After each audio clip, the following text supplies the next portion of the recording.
నమస్తే, welcome to పూరా local. నేను మీ పద్మావతి. ఈరోజు మనం ఉజ్జయిని మహంకాళి అమ్మవారి జాతరకు సంబంధించిన మహోత్సవ ఏర్పాట్ల గురించి తెలుసుకునే ప్రయత్నం చేద్దాం.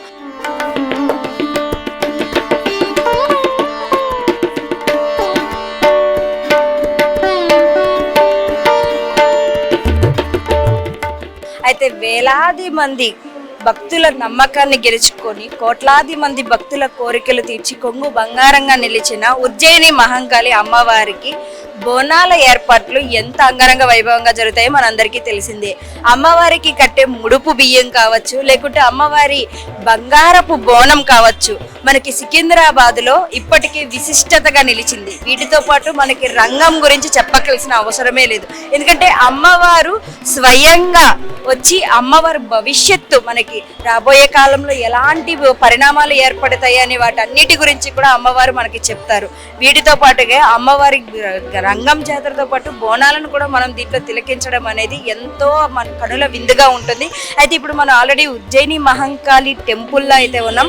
ఇక్కడ చూడవచ్చు, ఈరోజు ఏకాదశి కారణం చేత భక్తుల రద్దీ కూడా ఎంతో ఉంది. అయినప్పటికీ కూడా అమ్మవారి బోనాలకు సంబంధించిన ఏర్పాట్లు అయితే ఏమాత్రం కూడా ఎక్కడా లోటు లేకుండా ఇక్కడ టెంపుల్ ఎండోమెంటరీ వారు కావచ్చు, అటు పోలీస్ యాజమాన్యం కావచ్చు, అందరూ కూడా దగ్గరుండి కూడా దీనికి సంబంధించిన పూర్తి ఏర్పాట్లు కూడా చేస్తూ వస్తున్నారు.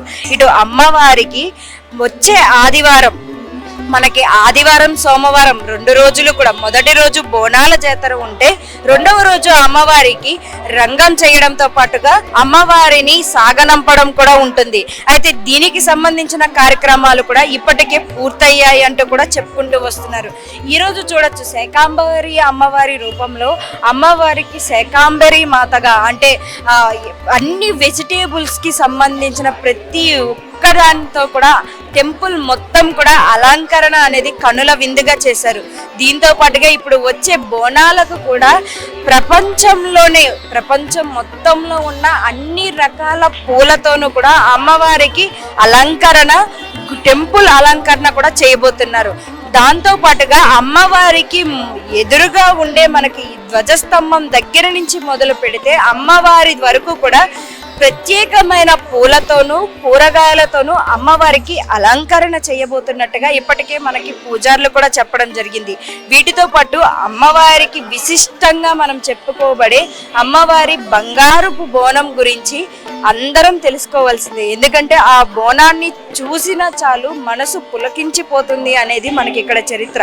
అమ్మవారి బోనాన్ని బంగారపు కుండలో పెట్టి అమ్మవారికి బోనం పెట్టి అమ్మవారికి సమర్పిస్తూ మన విఘ్నాలన్నిటినీ తొలగించే విధంగా, అనారోగ్యాలను తొలగించే విధంగా, ప్రతి ఒక్కరికి ఆరోగ్యాలను అందించే విధంగా, కష్టాల్లో ఉన్నవారికి కష్టాలను కడతీర్చే అమ్మవారిగా అమ్మవారికి బోనాన్ని అయితే పెడతారు.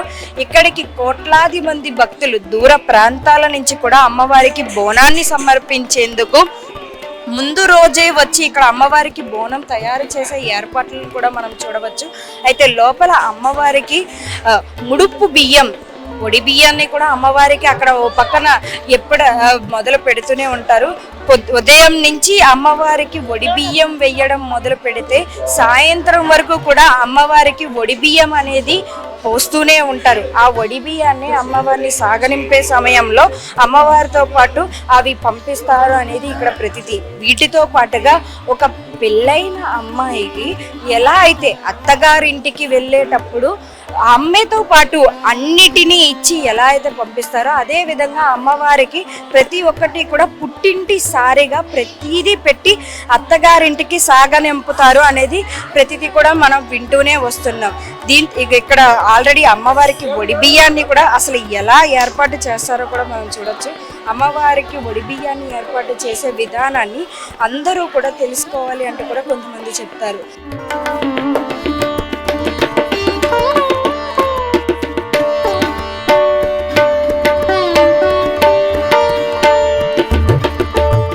బోనాల సమయంలో అమ్మవారికి ఇచ్చే చీర మరింత ప్రత్యేకమైనది. పద్మశాలి వాళ్ళు ఒకప్పుడు 10 ఏళ్ల క్రితం ముందు వరకు కూడా అమ్మవారికి చీరని బయట నుంచి తెచ్చి అమ్మవారికి సమర్పించేవారు. కానీ దాదాపు 10 ఏళ్ల నుంచి స్వయంగా అమ్మవారి ఎదురుగానే ఆ చీరని నేసి అమ్మవారికి కట్టి మరి అమ్మవారిని అత్తగారింటికి మరియు బోనాల సమయంలోనూ అలంకరిస్తారు అనేది చరిత్ర మనకి ఇప్పటికే తెలిసిందే.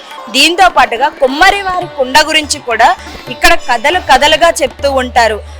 కుమ్మరి వారు వారి కుండని, పచ్చి కుండని అసలు కాల్చకుండా ఆ కుండని తెచ్చి అమ్మవారి ముందుగా ఆ రోజు అర్ధరాత్రి సమయంలో తీసుకొచ్చి అమ్మవారి ఎదురుగా ఉంచుతారు. తెల్లవారుజామున ఉదయాన్నే ఒక మట్టి గుంతను తవ్వి ఆ గుంతలో కుండని తిరగేసి పెట్టి ఆ కుండ మీద రంగం చెప్పడానికి మనకి జోగిని అనేది రావడం జరుగుతుంది. ఆ జోగిని కుండ మీద నిలుచున్నప్పటికీ కూడా కుండ ఏమాత్రం పగలకపోవడం, కనీసం వంగకపోవడం ఆ కుండకున్న ప్రత్యేకత అని చెప్తూ ఉంటారు. అయితే అమ్మవారు స్వయంభూగా ఉన్నారు ఇక్కడ ప్రత్యక్షంగా అని చెప్పడానికి అదే నిదర్శనం అని కూడా ఇక్కడ వారందరూ కూడా మాట్లాడుతూ ఉంటారు. అయితే పచ్చి కుండ ముట్టుకుంటేనే అణిగిపోతుందేమో అనేలా ఉండే కుండ జోగిని రంగం చెప్తూ మనకి అమ్మవారి స్వరూపంలో ఎదురుగా కనపడుతున్నప్పటికీ కూడా ఆ కుండ ఏమాత్రం కదలకపోవడం, చెక్కు చెదరకపోవడం, జోగినిలో నుంచి అమ్మవారు వెళ్ళిపోగానే ఆ కుండ పగిలిపోతుంది అని అనేసి చెప్తూ ఉంటారు.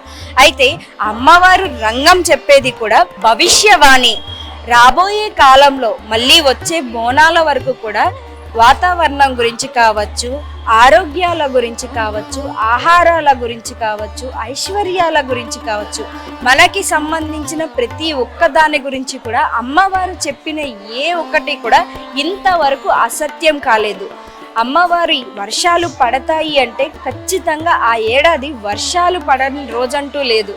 అలాంటి చరిత్ర కలిగిన అమ్మవారి రంగం గురించి దేశ విదేశాల నుంచి భక్తులు రావడంతో పాటు దూర ప్రాంతాల నుంచి కూడా వచ్చి అమ్మవారి రంగం వినే ఇక్కడి నుంచి వెళతారు. అంత ప్రసిద్ధి చెందిన అమ్మవారి రంగంతో పాటు ఇక్కడ మహంకాళి అమ్మవారి బోనాలకు కూడా అంత విశిష్టత ఉంది. అయితే అమ్మవారు స్వయంభూగా ఇక్కడ వెలిసినప్పటికీ కూడా 200 ఏళ్ల క్రితం అనారోగ్యాలతో బాధపడుతున్న ఈ హైదరాబాద్ మహానగరంలోనూ అమ్మవారికి బోనం పెట్టి ముడుపు కట్టి అమ్మవారిని కొలుసుకుంటాము అని అమ్మవారికి కోరని కోరికలు కోరి మొక్కులు మొక్కి దర్శించుకొని తిలకించిన తర్వాత అక్కడ ఉన్న వారందరికీ కూడా ఆ అనారోగ్యాలు తొలగడంతో పాటుగా ఆయురారోగ్యాలు, ఐశ్వర్యాలు లభించాయి అని అనేది ప్రసిద్ధి. అప్పటి నుంచి కూడా ప్రతి ఏడాది అమ్మవారికి బోనాన్ని సమర్పిస్తారు. అయితే బోనం అనే పదం అన్నం నుంచి వచ్చింది. అయితే భోజనం అనే దగ్గర నుంచి ఈ బోనం అనే పదంగా మనకి మార్చడం అయితే జరిగింది. అమ్మవారికి బోనంలో ఒక మట్టి కుండలో పెరుగన్నం, వడపప్పు, బియ్యం, వీటితో పాటుగా పాలన్నం, అమ్మవారికి సలవ చేసే విధంగా పరమాన్నం, ఇలాంటి పలహారాలను కుండలో పెట్టి అమ్మవారికి తీసుకువచ్చి సమర్పిస్తారు. అయితే అమ్మవారికి సమర్పణ అయిపోయిన తర్వాత సాయంత్రం అదే పలహారాన్ని ఇక్కడికి వచ్చిన వారందరికీ పంచడంతో పాటుగా అమ్మవారికి ఆ నైవేద్యాన్ని సమర్పించడం కూడా చేస్తారు. ఇలా అమ్మవారి బోనాల జాతరను ప్రతి ఒక్కరూ కూడా తమ స్వహస్తాలతో తమ ఇంటి ఆడపిల్లగా కొలుచుకుంటూ అమ్మవారికి బోనాలను సమర్పించుకుంటారు. ఇలా సికింద్రాబాద్లో వెలిసిన మహంకాళి అమ్మవారికి ప్రతి ఏడాది అంగరంగ వైభవంగా కనుల విందుగా ఎంతో మంది తిలకించుకునే విధంగా ఏర్పాట్లు చేసుకుంటూ వస్తున్నారు. అయితే ఇప్పటికే దాదాపుగా 3000 మంది పోలీసులను కూడా ఇక్కడ సిబ్బందిగా ఈ సంవత్సరం ఏర్పాట్ల కోసం సిబ్బందిగా ఏర్పాటు చేయడం జరుగుతుంది అని చెప్తున్నారు. దీంతో పాటుగా ఇక్కడికి వచ్చే వారికి క్యూ లైన్ కూడా ఇంతకు ముందు ఉన్న లైన్స్తో పోలిస్తే ఈ సంవత్సరం మరొక లైన్ ఎక్స్ట్రాగా పెంచడం కూడా, అంటే వచ్చిన భక్తులకి దర్శనం ఆలస్యం అవ్వకుండా ఉండే విధంగా కూడా ఏర్పాట్లు చేసామన్నారు. వీటితో పాటు బోనం ఎత్తుకొని వచ్చే వారికి ప్రత్యేక క్యూ లైన్లు కూడా ఏర్పాటు చేయడం అనేది బోనంతో వచ్చే వారికి ఒక మంచి అవకాశం కూడా మనం చెప్పుకోవచ్చు. ఇలాంటి మరెంతో చరిత్ర పొందిన అమ్మవారి గురించి తెలుసుకోవాలి అంటే ఎంతైనా చరిత్ర సరిపోదు అంటూ ఉంటారు.